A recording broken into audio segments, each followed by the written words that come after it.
Hello tout le monde, j'espère que vous allez bien. Aujourd'hui, je vous propose une petite vidéo où je vous donne mes astuces anti-gaspi avec des petites recettes un peu sympas. Ça fait plusieurs mois que je vous concocte cette vidéo, donc j'espère qu'elle vous plaira. N'hésitez pas à la liker si c'est le cas et à vous abonner à ma chaîne. Mon objectif, c'est toujours d'avoir les 1000 abonnés avant la fin de l'année. On est déjà à 900 et donc je voulais juste souhaiter la bienvenue à toutes les personnes qui se sont abonnées récemment. Sur ce, moi je vous laisse avec la suite. Il y a quelques jours, on a récupéré un Too Good To Go dans lequel il y avait quasiment que des yaourts. C'est-à-dire qu'il y avait 7 ou 8 lots de yaourts, je pense, même peut-être plus, je ne sais pas. Et parmi ces yaourts, il y avait du fromage blanc. On a déjà tellement de yaourts à manger en dessert qu'on va utiliser ce fromage blanc pour faire des petits fromages frais. Donc pour commencer, on va mettre tous les petits fromages blancs dans un contenant.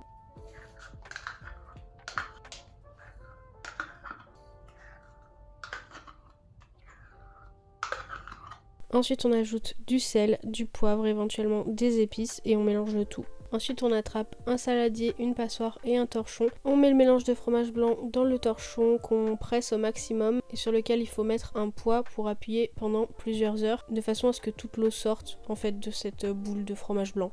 6 hours later.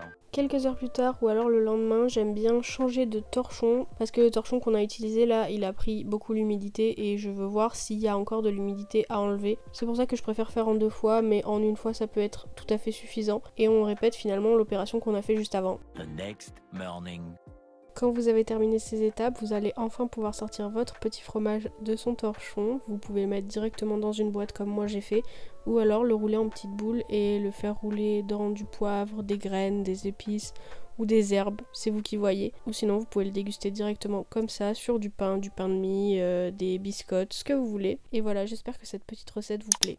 Et on se retrouve pour faire un pesto de fans de carottes. Ce matin j'ai visité une ferme et on a récolté quelques légumes et donc des carottes. Et donc j'ai tout ça de fans pour juste 2 carottes. Elles sont trop belles et donc on va les couper en petits morceaux et les mettre dans le mixeur. Et ensuite je vous dis les autres ingrédients que je vais mettre. Alors les fans de carottes sont dans le mixeur. Je vais ajouter une petite gousse d'ail que je vais couper en petits morceaux. Ensuite il faut mettre le jus d'un demi-citron. Je mets aussi 2 feuilles de basilic, je mets une grande et une petite. Ensuite on ajoute une poignée de pistaches, c'est quand même une bonne poignée, j'en perds des morceaux même carrément. Et ensuite comme j'ai pas de parmesan, je vais mettre du fromage râpé. Ensuite on ajoute un peu d'huile d'olive. Et on mixe en ajustant les quantités en fonction de nos envies et de l'envie du mixeur. Le pesto est prêt et on va manger ça avec tomate mozza et du pain. Ah oui, j'ai oublié de vous dire que j'ai rajouté l'équivalent de 2 cuillères à soupe d'eau et du sel et du poivre. Je voudrais vous rajouter une petite recette que j'ai pas faite récemment mais que j'aime beaucoup. C'est une recette de cookies anti-gaspi faite avec du pain rassis mixé qui mélangé à la farine crée une espèce de farine un peu plus complète et du coup qui donne des cookies qui sont vraiment pas mal et quand même assez différents des cookies qu'on a l'habitude de manger. Donc je vous mets la recette à l'écran, c'est une recette de Too Good To Go.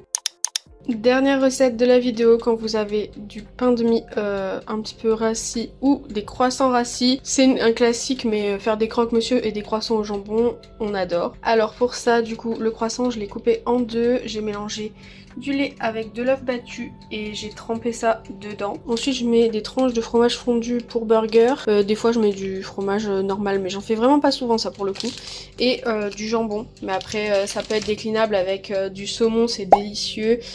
Sinon juste faire griller ça et ensuite mettre du fromage frais fouetté avec du jambon ou du saumon, c'est un délice. Voilà. Cette recette vraiment je l'adore parce qu'elle rend le croissant hyper croustillant à l'extérieur et un peu moelleux à l'intérieur, presque comme s'il sortait de la boulangerie. Les amis, merci d'avoir regardé cette vidéo jusqu'au bout. J'espère qu'elle vous a plu. On se retrouve bientôt pour une prochaine vidéo. Bye.